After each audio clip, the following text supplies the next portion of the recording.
When I was doing my sermon preparation this week, a song came across my mind, an old hymn where the chorus goes, love lifted me, when nothing else could help, love lifted me. So I went and Googled that just to sort of figure something else, see what I could see about it. And one of the things that came up was Kenny Rogers, which I don't know much about Kenny Rogers, not a huge fan. I know he wrote The Gambler, that's the most famous song we ever have, or first song he did, I suppose. But it came with a YouTube video, and apparently Kenny Rogers had taken this song and he sort of reworked it, and he was sitting there on the screen on YouTube in some sort of wannabe Elvis get-up, the 70s Elvis, right, with all the gold lame and all the stuff and the faded glasses and such like that, and he's doing this duet with Dolly Parton, and this is the song that he wrote. It said, I write myself a simple song, get the whole world to sing along, I call it a love song for you. And who knows, I'm liable to take a song from the Bible, and then when I'm through, I'll just sing, love lifted me, when nothing else would do, love lifted me. The rest of the song isn't all that important, really. It's just that he took it and sort of made it this all good for humanity song. And so I went back and I was like, well, what does the actual hymn say? And what's its sort of source? And this is the first verse of Love Lifted Me. When I was sinking deep in sin, far from the peaceful shore, very deeply stained within, sinking to rise no more. But the master of the sea heard my despairing cry, and from the waters lifted me, now safe am I. Love lifted me,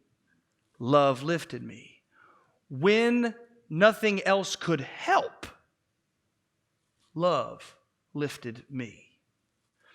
Not a lot of history behind the hymn. It was written in 1912 by a guy named James Rowe, and it sort of took from the Gospel of Matthew, chapter 14, where Jesus, the disciples are in the boat, Jesus walking on water, and Peter says, if that's you, let me come out to meet you. And Jesus says, come on, big boy, let's make that happen. So Peter walks, that's Jay paraphrase, it's not in the Greek. But so Peter steps out of the boat and walks on the water just fine, miraculously, until he sees the wind, and he becomes afraid, and he sinks. And as he's sinking, he cries out.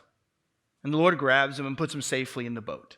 And it's out of this that James Rowe wrote the lyrics that he did. Sinking deep in sin, taking your eyes off of Jesus and on to your circumstances, thus sinking, metaphorically.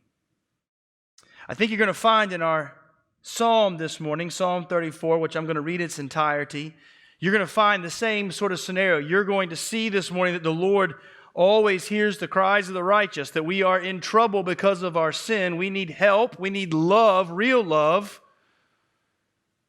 to lift us out of. And so he hears the cries of the righteous and he delivers them. Jesus delivers them. Psalm 34. I will bless the Lord at all times. His praise shall continually be in my mouth. My soul makes its boast in the Lord. Let the humble hear and be glad. Oh, magnify the Lord with me, and let us exalt his name together. I sought the Lord, and he answered me and delivered me from all my fears. Those who look at him are radiant, and their faces shall never be ashamed. The poor man cried, and the Lord heard him and saved him out of all his troubles. The angel of the Lord encamps around those who fear him and delivers them. Oh, taste and see that the Lord is good. Blessed is the man who takes refuge in him. Oh, fear the Lord, you his saints, for those who fear him have no lack. The young lions suffer want and hunger, but those who seek the Lord lack no good thing. Come, O children, listen to me. I will teach you the fear of the Lord. What man is there who desires life and loves many days, that he may see good? Keep your tongue from evil and your lips from speaking deceit. Turn away from evil and do good. Seek peace and pursue it. The eyes of the Lord are toward the righteous, and his ears toward their cry. The face of the Lord is against those who do evil, to cut off the memory of them from the earth. When the righteous cry for help, the Lord hears and delivers them out of all their troubles. The Lord is near to the brokenhearted, and he saves the crushed spirit. Many are the afflictions of the righteous, but the Lord delivers him out of them all. He keeps all his bones. Not one of them is broken. Affliction will slay the wicked, and those who hate the righteous will be condemned. The Lord redeems the life of his servants. None of those who take refuge in him will be condemned. This is the word of the Lord. Praise be to God. I'm tempted just to stop right there and just relish in it, Just read it again 3, 4, 5 times. But the Lord's called me to preach. Let me see if I can help us. The Lord hears the cries of the righteous and delivers them. Leave with that today. He hears the cries of the righteous and delivers them. And this morning, we're just going to sort of break the psalm down in 2 parts, right? The testimony of the righteous and the teaching of the righteous. The testimony of the righteous and the teaching of the righteous. The testimony of the righteous, it begins with praise. That's what verses 1 through 3 teach us. For the psalmist, King David, there's never a time where glory isn't given to God. There's never a time when true godly humility would not cause us to boast only in the Lord, even as we just sang a few minutes ago. Testimony begins with praise because there's never a time where that glory and boasting and praise will remain alone. Oh, magnify the Lord with me, verse 3 says, and let us exalt his name together. So there's this very individual and very corporate kind of exaltation, worship, praise to the Lord that we can see in the times, as a testimony of the righteous, in the times even of despair. Because these praises, right, this testimony of praise, it continues on with a story in verses 4 through 6. I sought the Lord, he answered me, delivered me from all my fears. Verse 6, a poor man cries, the Lord hears and saves him. This is David, and this psalm has historically been couched as a crazy time in David's life. So let me catch you up on where David's at as this psalm is pointing to it. It says, in 1 Samuel, the Lord regrets making King Saul his king because Saul did not follow the Lord, because Saul allowed Agag the Amalekite, the Amalekite king, to live, and he kept all the best of the herds for himself and for the Israelites, and the Lord had commanded Saul to wipe out the Amalekites, period. King, herds, everybody, warriors, them all. So because of this, the Lord turns to a new king, David, and David gets anointed by Samuel while Saul is still on the throne. David then kills Goliath. David then slays his 10,000s. David then becomes best friends with Saul's son, Jonathan, while living in Saul's house. You can see the conflict of interest there, no? Saul becomes insanely jealous of David and even tries to kill David with a spear at the dinner table. I don't know how tough your week has been at the dinner table with the family, but I just trust it hasn't gotten to that point this week. I've never been to any of your houses and seen a spear in the corner, ever. Never been there. And so because of this, Jonathan tells David he's got to go, and David flees, which is where this psalm comes in. Because in 1 Samuel 21, we see that David is utterly alone, and he's absolutely trembling with fear as he gets to Ahimelech the priest's house in the city of Nob. He's hungry and alone, and Ahimelech does his best by giving him bread.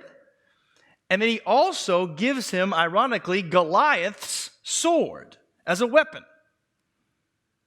And even more bizarrely, David then leaves and goes to Achish, king of Gath, which is a Philistine land. So David flees from Saul, who's trying to kill him, gets nourishment and a weapon, and then goes to Israelites' enemies. And this is where the story picks up. 1 Samuel 21, verses 10 through 22, verse 1. It says, "And David rose and fled that day from Saul and went to Achish, the king of Gath. And the servants of Achish said to him, 'Is not this David, the king of the land? Did they not sing to one another of him in dances? Saul has struck down his thousands, and David his 10,000s?'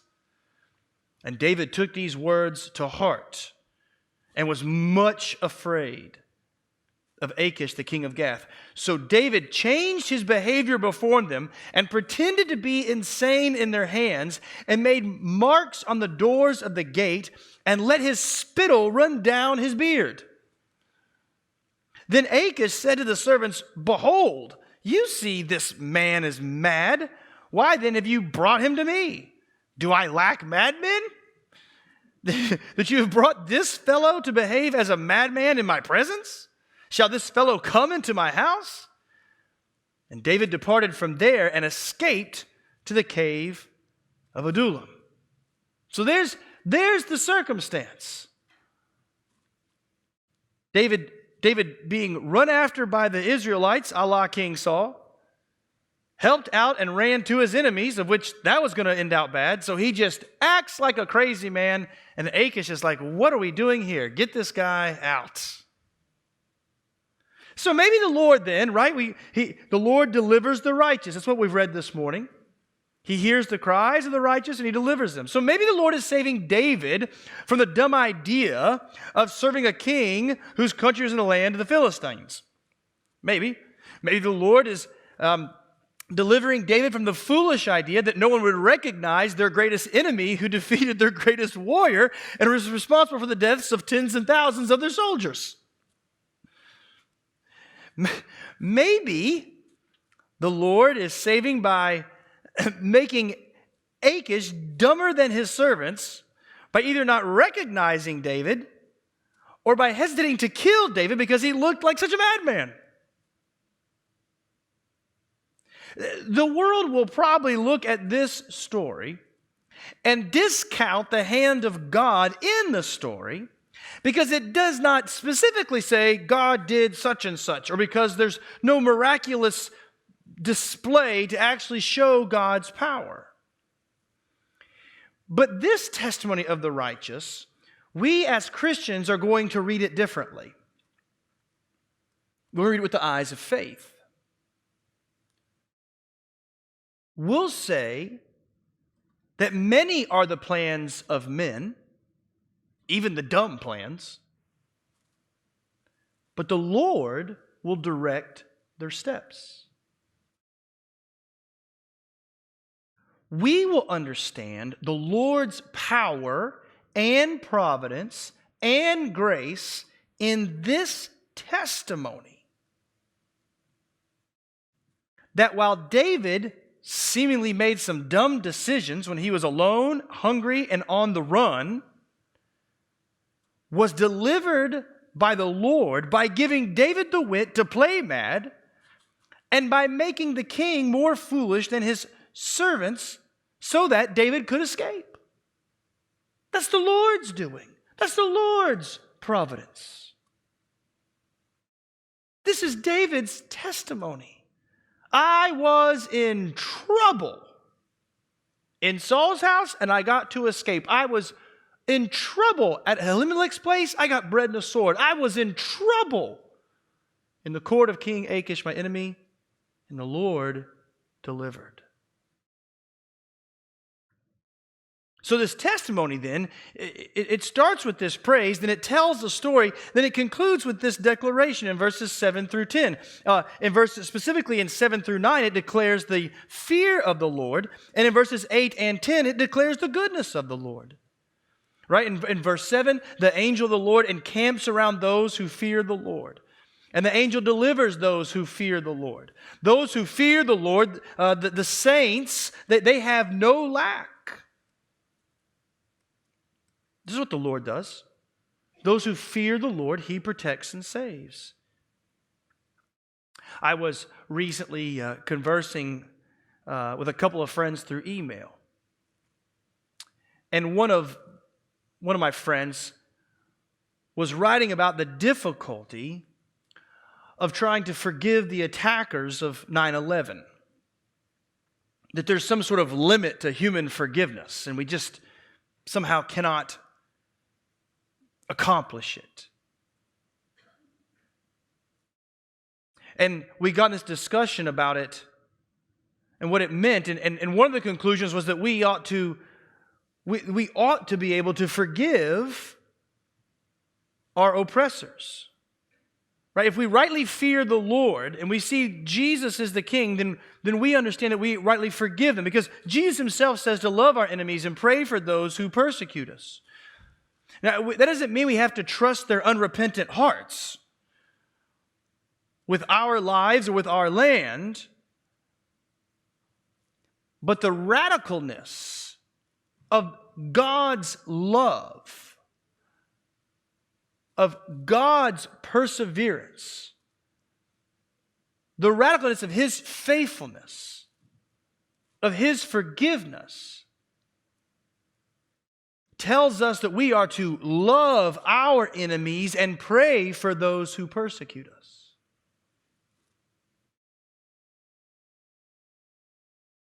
So the gospel itself demands us to love and pray for not the ideologies, but the people of ISIS.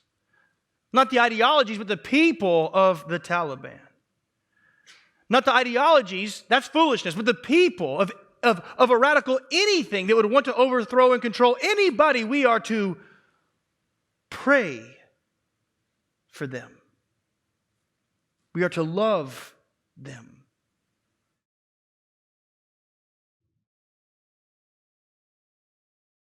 In response to this idea, one of those in the conversation made a statement that perhaps some other people who were saints might be able to forgive, but the human limits to forgiveness were exceeded by the violence against the innocent. And the response, it's a legitimate question, it's a legitimate feeling, it's a legitimate thing, but listen, there's not two categories of Christians. There's not the saved who live in sin and then the saints who really have it figured out, who you put a statue out in front of the church later on after they die. We don't have those categories. There's just those who fear the Lord that are delivered by King Jesus.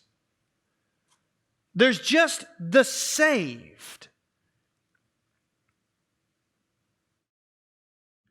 who live in that fear both by the power of the resurrection to overcome any sin and the fellowship of Christ's suffering, as our only aim for sin is to kill the sin in our own lives.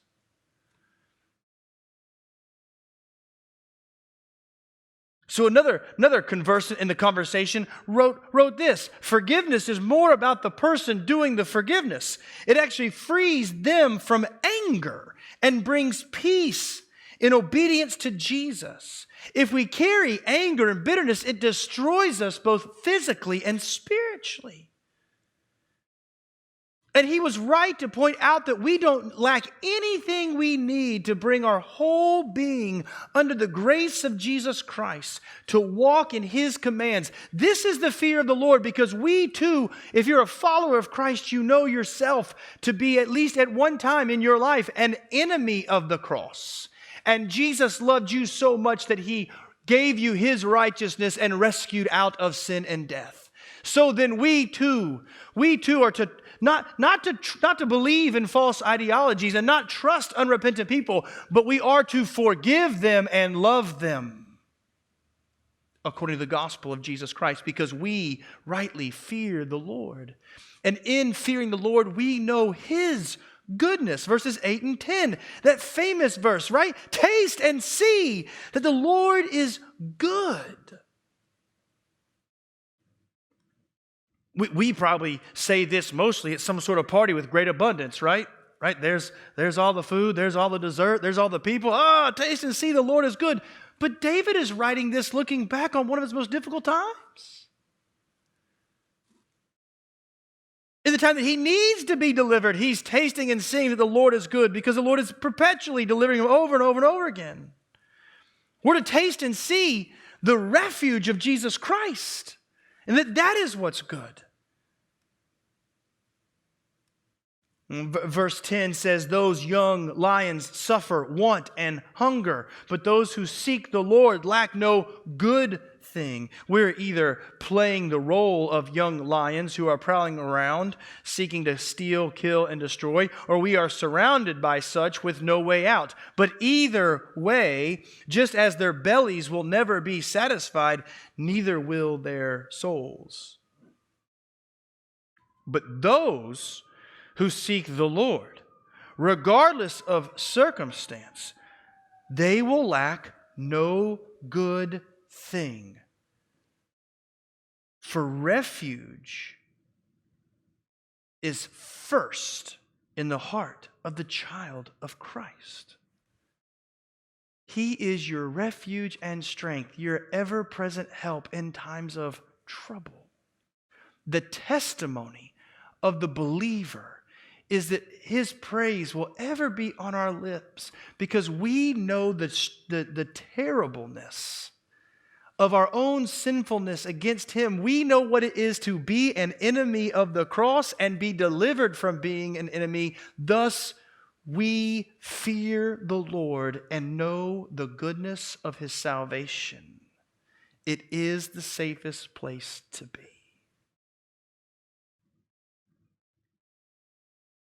The second half of the chapter gives us the teaching of the righteous, the testimony of the righteous, and the teaching of the righteous. Look at verse 11 again. Come, O children, listen to me. I will teach you the fear of the Lord. Verse 12. What man is there who desires life and loves many days that he may see good? I mean, it's a rhetorical question. It's obvious. Everybody wants life and love. And their life be full of these good days. So then David instructs how this is at least in part possible, right? He says, keep your tongue from evil. Don't speak evil or deceit. And in the context of the Psalms, we instead of speaking evil or deceit, songs, praise should be coming out, verses 1 through 3. He commands us, he teaches us to turn away from evil and do good, to seek peace and pursue it. You turn from evil and do good. Your heart desires peace, and you set your actions to follow that peace and pursue it. You want good days in your life? You follow Christ. You speak what's true and right and pursue peace. Ultimately, if you did these things outside of Christ, I honestly think your life would just generically go better.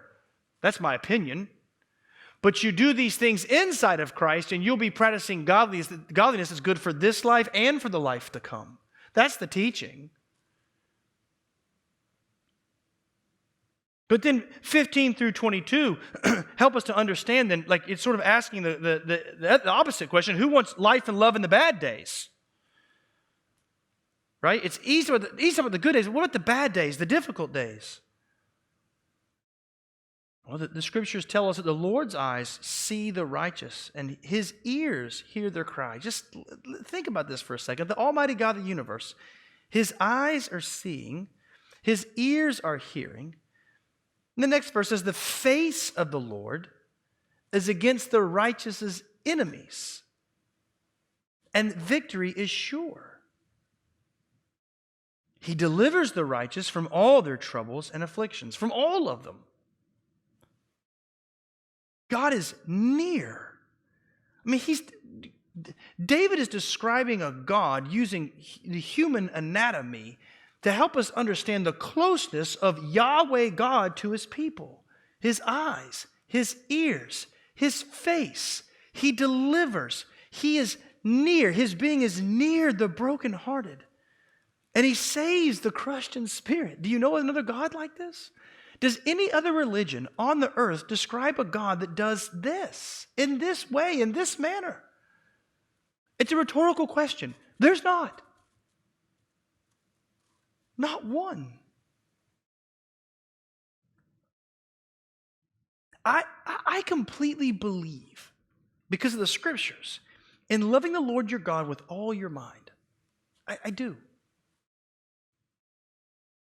But I want to be clear that sweet surrender to a merciful Savior does not need a textbook or a classroom.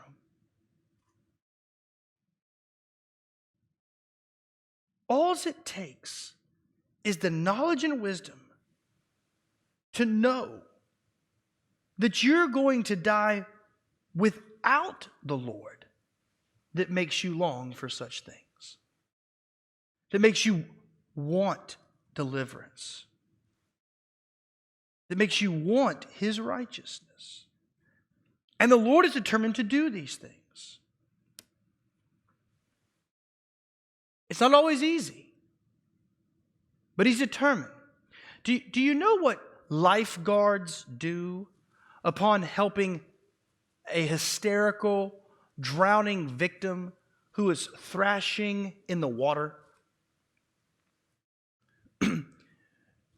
Do they, rhetorical, do they sit on their float, do they swim out to said person and then sit up on their float and explain to them what should happen next so that they will just calm themselves in order to be rescued?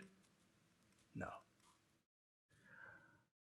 Or do they paddle out there and ask them to electronically sign a form of permission for them to be saved? Before I can do anything, right here, just to make sure, keep myself safe. No, they do not do that. Lifeguards do not do that. Here's what they do. They take the drowning victim who's thrashing about, wildly hysterical, and they push them under the water in order to snap them out of their hysteria. They need somebody to save them. They don't drown them.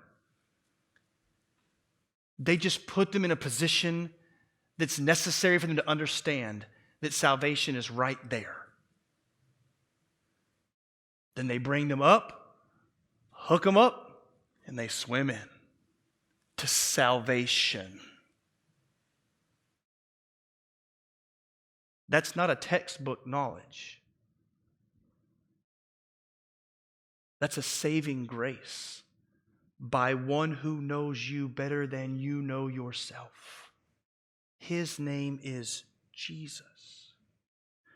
David thinks that he's in a lose-lose situation. I'm in my house at my table, here comes a spear. I'm all by myself, oh, here's bread and a sword. I'm now in the courts of my enemies, I think I'll be madman and just see what happens. And the Lord saves him at every point.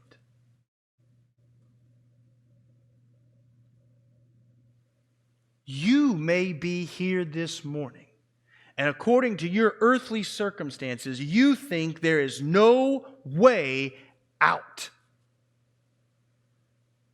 And I want you to know a couple of things.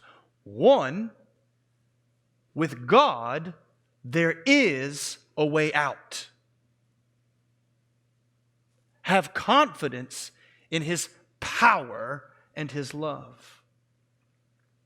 And the second thing that I want you to know is that whatever your earthly circumstances are, if you're not a follower of Christ, you have a much more dire circumstance than your earthly situation or predicaments or troubles. And it's a matter of the heart. Because we were sinking deep in sin, far from the peaceful shore. We were stained by sin, sinking to rise no more. And what God is doing is He's using your circumstances, if you're not a believer, to help you understand that these circumstances are just a temporary microcosm of this eternal calamity that you're actually living in. And He's saying you don't just need to be delivered from this, your soul needs to be saved. If you think this is bad, let me tell you about eternity separated from me. And cry out to the one who can save you. If you are here this morning and you say, Pastor, I'm sure I'm saved. I'm sure I am saved. But my circumstances are so troubling.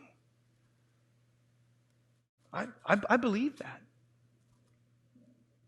Thousands upon thousands of people are still mourning 20 years later circumstances they are not in control of. I presume many of them followers of Christ.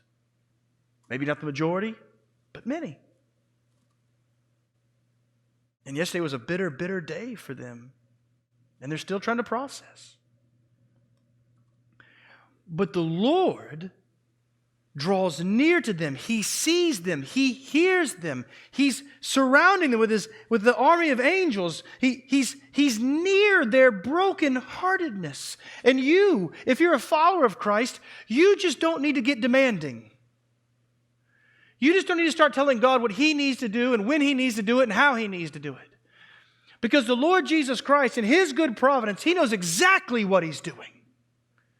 And He knows exactly when He's doing it and how He's doing it so that you can know Him the most and that He can be most glorified and you can have the testimony of the righteous by saying, oh, His praise will ever be on my lips, regardless of my circumstance.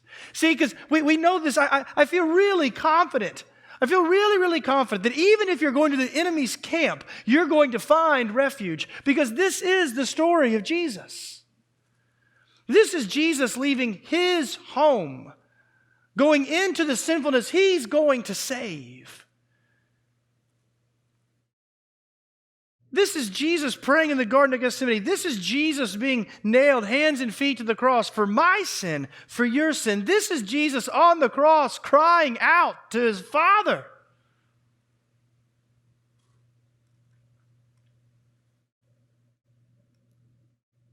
And I'm just going, why is it that the Gospel of John is picking up this one little verse from this passage?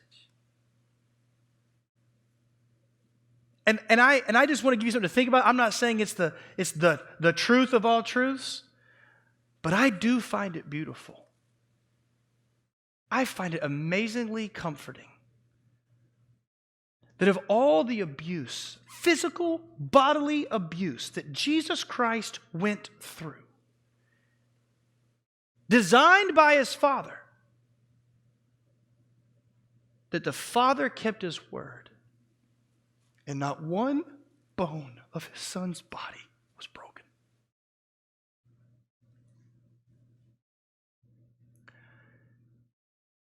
I find it beautiful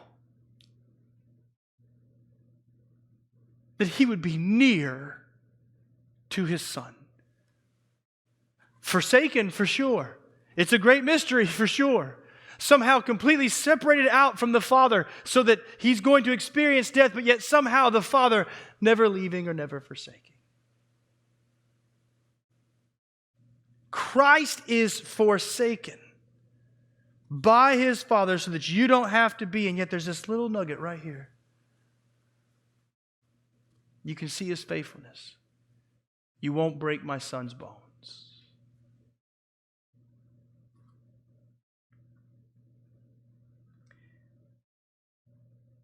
And while Christ dies and is buried for 3 days, we know that Christ is the righteous one, and we know His deliverance because the Father resurrected Him. The righteous one is delivered so that you might be delivered in His righteousness. Follow King Jesus. Surrender to Him today. In the midst of your circumstance, lose your pride that prevents you from crying out to Him over and over again. And start not only singing to Him, but crying out to Him in your troubles. And let Him respond to your heart with the cross. And let Him respond to your heart with His provision. And let Him grant you peace. That there's a day where everything's made right. Only by the death and the resurrection of Jesus Christ.